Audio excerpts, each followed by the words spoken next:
友達からちょっとこの後会おうって言われてて。これ全部は食えないな、おばちゃん。お腹いっぱいになってきちゃった。うん。ちょっとずつ残すわ。ちょっと残しちゃってごめんね。あ、してるんだ。あ、そっか。はあ。考えられないな。俺もね。何でどこの人だったの？どこの人？宇都宮の人で？なんでかな？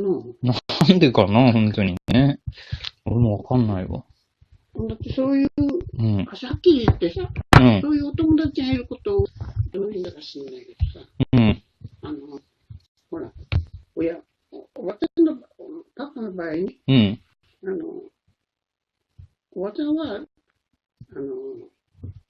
そういうのを決して反対やなんかはしないんだよ、みんな。あ、結婚とかそういうのに対して？相手が、見つけてきた女性だからしょうがないっていう。うん。うん。だから。おじちゃんによろしく言っといて、これ、お茶、ケイスケからだって言っといて。大丈夫だって言った。何が？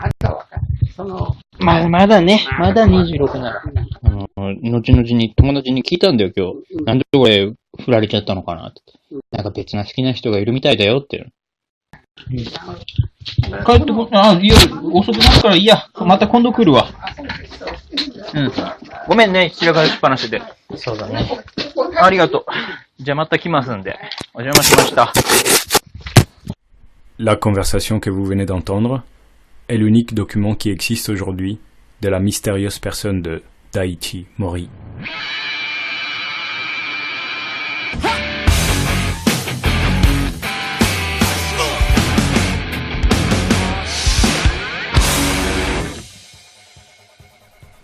Enragé et farouche personnage, Daiichi Mori s'est toujours donné les moyens de refuser sa personne au monde entier. Ces rares photos de famille que sa grand-mère garde précieusement témoignent de sa volonté radicale.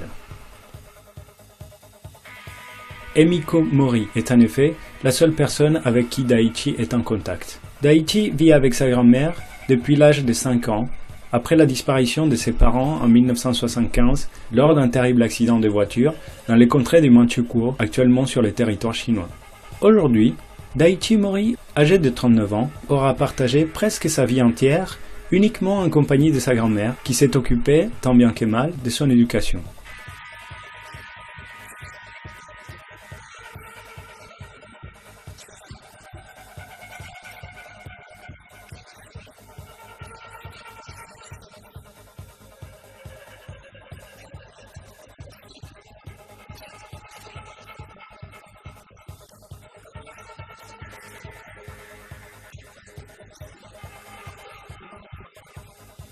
Mais, pour mieux comprendre Daiichi, l'artiste, nous devons commencer par comprendre Tokyo, la capitale. Mégalopole de la surabondance humaine, Tokyo représente aujourd'hui, en surface au sol, environ 50 cm² par personne. Comment fut possible pour Daiichi de réussir à se faufiler entre ces flots d'humanité pour mener une vie d'inexistence? J'ai découvert Daiichi Mori tout à fait par hasard lors d'un projet documentaire que je voulais réaliser sur les animaux urbains, ceux qui habitent dans les grandes villes et qui en ont fait leur milieu naturel spécifique. Je me suis notamment intéressé aux animaux des compagnies et plus précisément à ceux qui sont devenus totalement dépendants de leurs compagnons humains et ceux qui ont même complètement aboli le contact avec les autres espèces. C'est ainsi que j'ai rencontré un certain nombre de femmes assez âgées dans la ville de Tokyo avec tout un tas d'animaux des compagnies totalement improbables. Mais celle qui nous intéresse est surtout Minami Tanaka, car c'est elle le premier chaînon d'une suite de mystères qui nous conduiront à la découverte de Daiichi. En effet, lors d'une interview, elle nous a raconté de l'existence de cette femme particulière qui disait vivre avec son petit-fils, mais qu'elle considérait comme un petit animal farouche. Elle avait donc rejoint le club Love Pets of Tokyo, afin de trouver de l'aide pour mieux comprendre le comportement sauvage de Daiichi.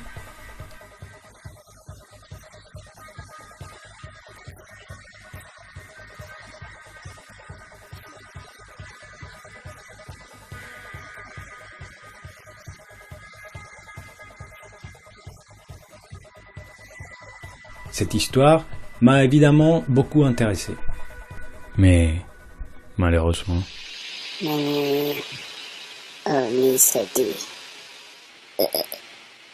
Hein?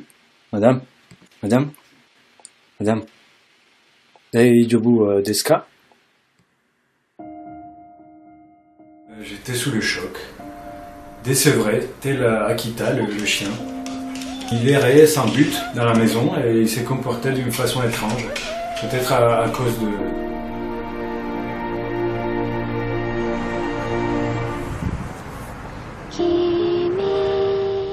Minami Tanaka est décédé le 4 septembre 2018 avant d'avoir pu me donner l'adresse de la femme en question.